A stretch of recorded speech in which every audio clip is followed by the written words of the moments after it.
बार आपका फिर से स्वागत है फार्माकोथेरेपेटिक्स का लेक्चर नंबर 13। आज का टॉपिक है हाइपरटेंशन का नॉन फार्माकोलॉजिकल मैनेजमेंट। इसके पहले हम हाइपरटेंशन में फार्माकोलॉजिकल मैनेजमेंट पढ़ चुके हैं। फार्माकोलॉजिकल मैनेजमेंट और नॉन फार्माकोलॉजिकल मैनेजमेंट में क्या डिफरेंस होता है समझ लीजिए। फार्माकोलॉजिकल मैनेजमेंट वह होता है जिसमें डिजीज को ट्रीट करने के लिए हम ड्रग का यूज करते हैं या मेडिसिन का यूज करते हैं, वह फार्माकोलॉजिकल मैनेजमेंट कहलाता है। और नॉन फार्माकोलॉजिकल मैनेजमेंट वो होता है जिसमें हम डिजीज को ट्रीट करने के लिए मेडिसिन का यूज नहीं करते, वह कहलाता है नॉन फार्माकोलॉजिकल मैनेजमेंट। अब इसमें देखिए नॉन फार्माकोलॉजिकल मैनेजमेंट में कुछ पॉइंट दिए गए हैं। पहला है चेंज इन लाइफ स्टाइल। अगर आप अपनी लाइफ स्टाइल को चेंज कर लेते हैं, लाइफ स्टाइल चेंज करने का मतलब है कि कुछ लोग ऐसे होते हैं बहुत लंबे समय तक सोते रहते हैं दिन में और रात में बहुत लंबे समय तक जागते रहते हैं, लेट नाइट तक वो जागते हैं और मॉर्निंग में काफ़ी टाइम तक वो 8, 9, 10 बजे तक सोते रहते हैं। तो ये जो लाइफ स्टाइल है यह बैड लाइफ स्टाइल है, इसको अच्छी लाइफ स्टाइल नहीं कहते।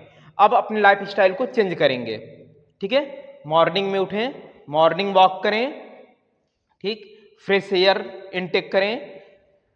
इससे क्या होता है कि जो डिफिशियंसी हो जाती है बॉडी में ऑक्सीजन की, जब आप मॉर्निंग वॉक करेंगे तो वो डिफिशियंसी फुलफिल होने लगती है।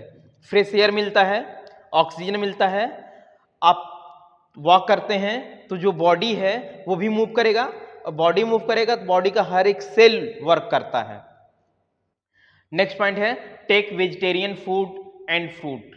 अब क्या होता है कि इस समय की जो लाइफ स्टाइल है, वेजिटेरियन फूड बहुत कम लोग यूज करते हैं, कुछ ही लोग हैं जो वेजिटेरियन यूज करते हैं, अदरवाइज सब नॉन वेजिटेरियन है। मोस्टली नॉन वेजिटेरियन आपको मिलेंगे। वो अलग की चीज है कि आपके सामने ना खाएं, वो चोरी चुपके जाके खाते हैं, ठीक। क्या करना चाहिए कि जो वेजिटेरियन फूड है, साग सब्जी ये सब यूज करना चाहिए, फ्रूट यूज करना चाहिए। इससे क्या होता है कि जो हाइपरटेंशन है वो मैनेज होने लगता है। नेक्स्ट है less sodium intake, less sodium intake. अब क्या होता है देखिए, कुछ लोगों की क्वालिटी होती है कि कुछ भी वो खाएंगे उसमें थोड़ा सा साल्ट ऐड कर लेंगे, साल्ट बोले तो नमक, नमक बोले तो सोडियम क्लोराइड, ठीक। अब वो ऐड कर लेते हैं, चाहे वो कोई फ्रूट ही खा रहे हैं उसमें यूज कर लिए, भोजन कर रहे हैं तो उनको लगता है कि इसमें थोड़ा कम है, ठीक है। मतलब कहने का मतलब यह है कि चटकार खाते हैं, ठीक, चटकार खाते हैं तो उसमें क्या करता है नमक हमेशा यूज करते रहते हैं। इससे क्या होता है कि जब आप सोडियम को यूज ज्यादा करेंगे तो हाइपरटेंशन बढ़ेगा। अब क्या है नॉन फार्माकोलॉजिकल मैनेजमेंट में ये आपको बताया जा रहा है कि जो सोडियम का इनटेक है इट मीन सोडियम आप कम खाइए, ठीक। नेक्स्ट पॉइंट है नो स्मोकिंग।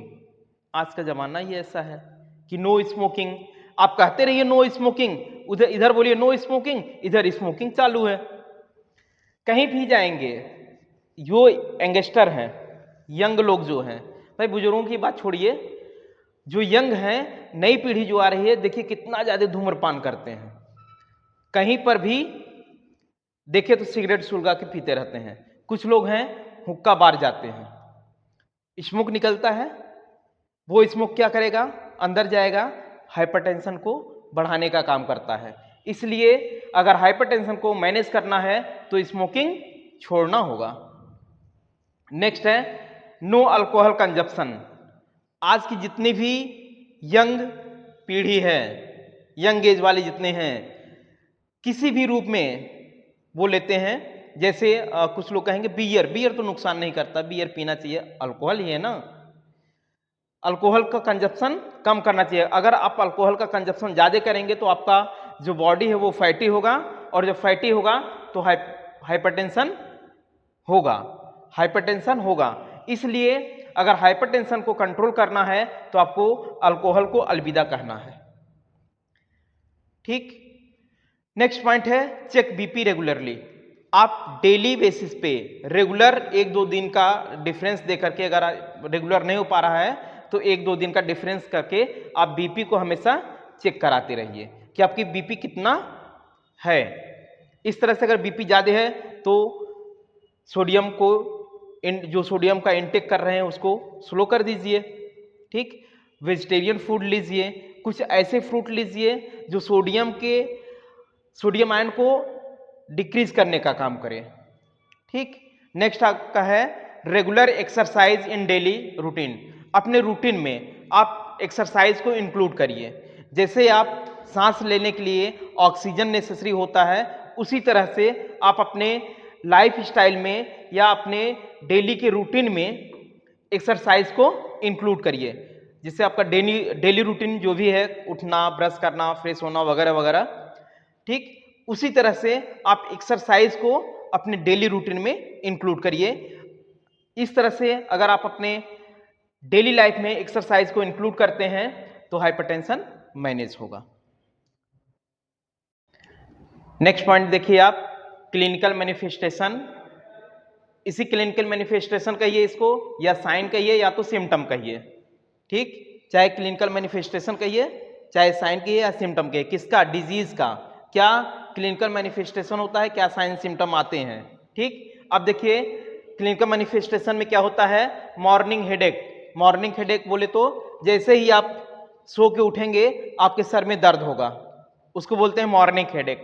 तो अगर हाइपरटेंशन है तो उसका साइन सिम्टम आएगा मॉर्निंग हेडेक।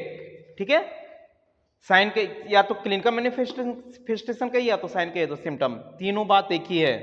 ठीक, नेक्स्ट आता है डिजीनेस, चक्कर आता है। हाइपरटेंशन है तो चक्कर आएगा। एपिस्टैक्सिस, ये क्या होता है, nose bleeding. Nose bleeding, nose से ब्लड बहने लगता है या ब्लड निकलने लगता है, वो नोज ब्लीडिंग कहलाता है, एपिस्टैसिस। नेक्स्ट आता है फटेग, थकान महसूस होगा। रिंगिंग इन ईयर, ऐसा लगेगा कान में कोई घंटी बजा रहा है। ठीक, ये साइन सिम्टम है आपके या क्लिनिकल मैनिफेस्टेशन है हाइपरटेंशन का। नेक्स्ट आता है आपका ब्लर विजन, धुंधला दिखाई देगा, क्लियर नहीं दिखाई देता है, जिसको हाइपरटेंशन होता है। नेक्स्ट है हेमेक्चूरिया। हेमेक्चूरिया क्या होता है, जब भी यूरिन पास करेंगे तो उसके साथ में ब्लड आ जाता है। हमेशा नहीं होता, कभी कभी होता है कि हाइपरटेंशन के पेशेंट को हेमेक्चूरिया हो जाता है, ब्लड जो है यूरिन में ब्लड आता है। ठीक, नेक्स्ट है आपका anginal pain. Anginal pain, chest pain होने लगता है। ठीक है, ये एंजाइनल पेन या एंजाइना पेक्टोरिस आप नेक्स्ट टाइम पे देखेंगे, ये डिटेल में पढ़ाया जाएगा आपको। देखिए कुछ टर्म हैं जिसको क्लियर करना जरूरी है। जैसे इसमें दिया है इटियोपैथोजेंसिस। अब कोई साइन सिम्टम करके नहीं पूछेगा या ये नहीं कहेगा पैथोजेंसिस। जब भी पूछेगा एग्जाम में तो वो इटियोपैथोजेंसिस करके पूछेगा। ठीक, अब इटियो का मतलब क्या होता है, काजेस, पैथो मतलब होता है डिजीज, और जेंसिस मतलब होता है डेवलपमेंट। अब इटियोपैथोजेंसिस का मतलब हुआ कि डिजीज कैसे काज हो रहा है और कैसे डेवलप हो रहा है या कैसे स्प्रेड हो रहा है, कैसे फैल रहा है, वह कहलाता है आपका इटियोपैथोजेंसिस। नेक्स्ट देखिए क्लिनिकल मैनिफेस्टेशन। क्लिनिकल मैनिफेस्टेशन अब ऐसा नहीं करेगा कि कोई डिजीज है उसका सिम्टम पूछ ले, सिम्टम करके नहीं पूछेगा। वह पूछेगा कि किसी भी डिजीज, जैसे हाइपरटेंशन है तो हाइपरटेंशन का क्लिनिकल मैनिफेस्टेशन बताइए या लिखिए। तो आप क्या करेंगे, अगर आपको पता है कि क्लिनिकल मैनिफेस्टेशन मीन्स होता है सिम्टम्स ऑफ डिजीज, ठीक, तब तो आप लिख ले जाएंगे।